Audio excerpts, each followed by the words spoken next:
নমস্কার, আমি রিঙ্কি। স্মৃতিকথার আরেকটি ব্লগে আপনাদের অনেক অনেক ওয়েলকাম। বড়দের প্রণাম ও ছোটদের ভালোবাসা জানিয়ে আমার আজকের ব্লগটা আমি শুরু করছি। মাসিবাড়ি ব্লগেরই এটা পার্ট 3। এখানে তোমরা এই ক্লিপটা দেখেছো আগের ব্লগটায়। আমরা বাজারে যাচ্ছিলাম। আজকে যে স্বাদটা হবে বুনুর, সেটা ওর শ্বশুরবাড়ির নিয়মে। ও দূরে হওয়ার কারণে শ্বশুরবাড়িতে ওর স্বাদটা হচ্ছে না। ওর শ্বশুরবাড়ি মেদিনীপুর আর ওর বাবার বাড়ি দক্ষিণ দিনাজপুর, এক প্রান্ত থেকে একদম আরেক প্রান্ত। তো ও যেহেতু এখানেই আছে প্রথম থেকে, সেই জন্য ওর শ্বশুরবাড়ির নিয়মের স্বাদটাও এখানেই হবে। তাদের একদম ঘরোয়াভাবে, কোনো লোকজন কোনো কিছু সেভাবে আয়োজন হয়নি, শুধু নিয়মের জন্য আজকে একটু স্বাদ দেওয়া হবে। তো সেই স্বাদেরই আমরা বাজার করতে এসেছিলাম। মাসি বলল মেসোর সঙ্গে যেগুলো লাগে সেগুলো দেখে টেখে নিয়ে আসতে। আমি কিন্তু বিশেষ জানি না কি হয় বা হয় না। আমার জীবনের প্রথম স্বাদ নিজে চোখে আমি এটা দেখেছি। তোমরা যেহেতু জানো, এর আগে আমি একটা ব্লগে তোমাদের বলেছি আমি কোনোদিন কোনো স্বাদের অনুষ্ঠানে যাই না। তো এবার আমার সেই ভয়কে জয় করেই আমি প্রথম কোনো স্বাদের অনুষ্ঠানে গেছি। এমন নয় যে আমার কোনো ফ্যামিলি মেম্বারের আগে স্বাদ হয়নি, হয়েছে, কিন্তু আমি কোনো দিন কোনো ফ্যামিলি মেম্বার, কোনো বান্ধবী বা পাড়ার যাই না।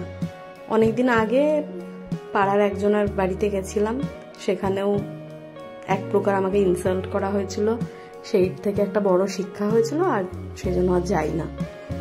তো যাই হোক, ভাবলাম না, এবার থেকে যাব, সব জায়গায় যাব, কারণ আমি এমন কিছু ভুল করিনি যেখানে আমাকে লুকিয়ে ঘরে থাকতে হবে বা ভয় পেতে হবে। আমার সঙ্গে যেটা হয়েছে এটা উপরওয়ালার ইচ্ছা, ওই জন্য আজকে আমি এরকম।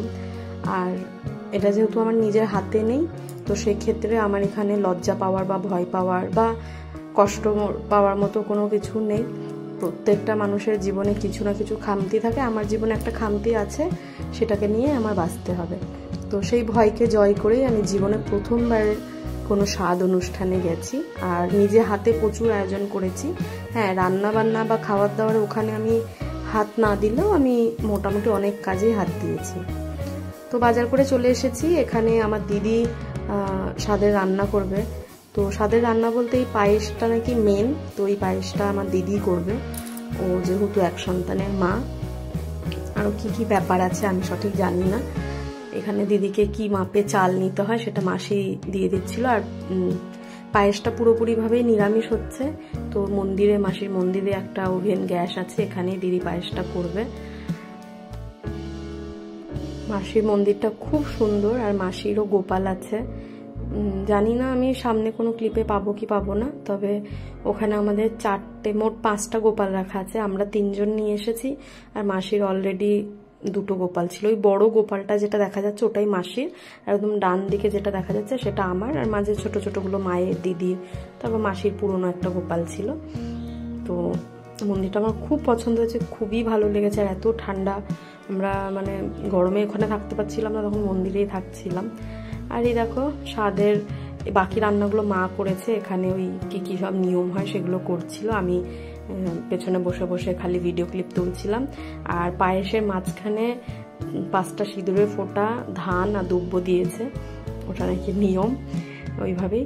আর খুব একটা কিছু করা হয়নি, একদম ঘরোয়াভাবে 5 রকম ভাজা, একটু চাটনি, দই, মিষ্টি, পায়েস, 7 রকম ফল, 7 রকম মিষ্টি, যেহেতু এটাও 7 মাসের স্বাদ, তো এইসবই করা হয়েছে।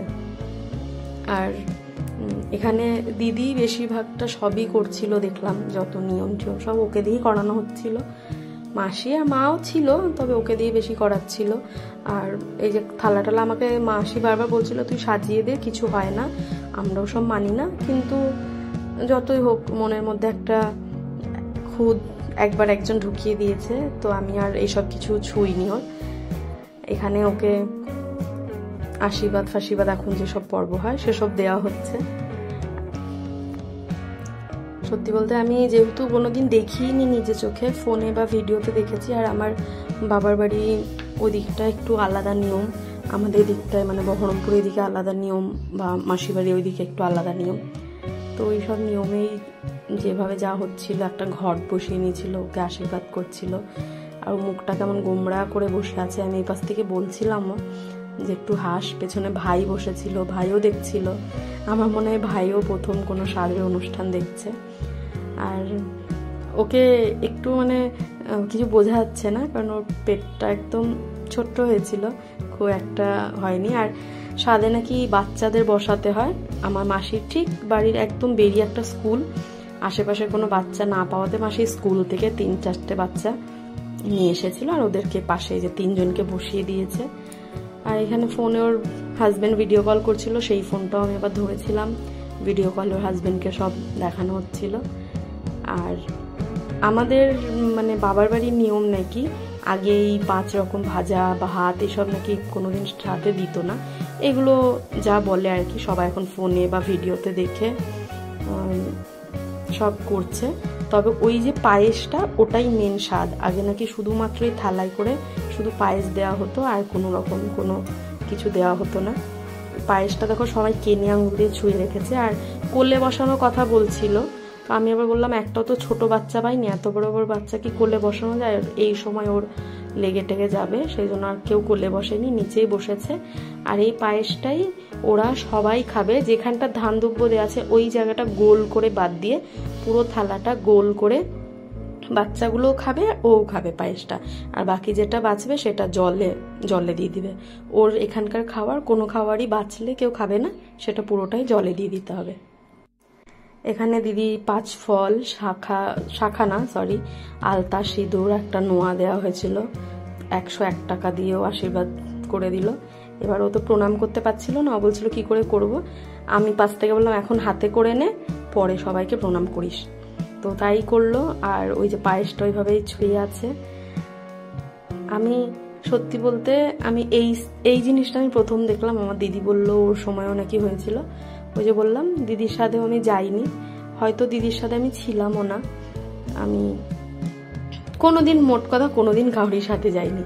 তো আমার জন্য এগুলো সব নতুন ছিল। আমি দেখছিলাম, বুঝছিলাম, আর মাকে খালি বলছিলাম ও আচ্ছা এইভাবে হয়। তো এখানে আমার দিদি খুব বারবার হাসাহাসি করছিল, আর সবাই জিনিসটাকে খুব ক্যাজুয়ালি নিয়েছিল। সত্যি কথা, আমি যে একটা অন্য জায়গায় গেছিলাম, ওখানেও সবাই জানে বিষয়টা, কিন্তু এই রকম মানে আমাকে কষ্ট দেওয়ার মতো বা আমার কোনো কথা খারাপ লাগবে এমন কোনো কথা আমাকে কিন্তু সেদিন ওখানে কিচ্ছু শুনতে হয়নি। বরং সবাই আমাকে বারবার বলছিল তুই কেন এটা করছিস না, তুই কেন ওটা করছিস না। তো আমি নিজের থেকে কিছু কিছু জিনিস অ্যাভয়েড করছিলাম, যেমন ওর কোনো খাবার ছোবো না, বা ওর যে থালা টালাগুলো ডেকোরেশন ছিল সেগুলো আমি কিছু করছিলাম না। এখানে আমার মা এসে একটু আশীর্বাদ করে দিল, আর পাশের বাড়ি ওটা কি আমি জানি না, উনি একটু আশীর্বাদ করেছিল। তো মাসিকে বলা হলো, মাসি বললো আমি করলে জোড়া হয়ে যাবে, তো থাক তোরা 3জনেই কর। এখানে আমি বুনুকে বারবার বলছিলাম একটু হাস। বুনু একটু জোরে ব্যাক করে হেসে দিয়েছে। আর বাচ্চাগুলো খুব ভালো করে দেখছিল ওরা বিষয়টা কি হচ্ছে। আমার সবচেয়ে হাসি লাগছিল, সবাই ইউনিফর্ম পরেই চলে এসেছে। স্কুল থেকেই মাসি 3টে বাচ্চা খেলছিল, ওদের হয়তো টিফিন টাইম ছিল কি আমি কিছু জানি না। মাসি দেখলাম 4-5টা বাচ্চা ধরে নিয়ে চলে এসেছে। তো এখানে যারা বসে আছে তারা তো ওদের সঙ্গে পায়েস খেয়েছিল, আর যারা ওই যে পেছনে 2-3জন দাঁড়িয়ে আছে তাদেরকে এমনি দই মিষ্টি দেওয়া হয়েছিল, ওরা বসে বসে দই মিষ্টি খেয়েছিল। আর এখন এদেরকে বলা হচ্ছে এবার তোমরা খাও। আর এই পাশে যে ছেলে বাচ্চাটা, মানে এই বাবুটা তো ভীষণ লাজুক ছিল, লজ্জা পাচ্ছিল, প্রথমত খাচ্ছিলই না। আর ওই পাশে মেয়েগুলোও লজ্জা পাচ্ছিল।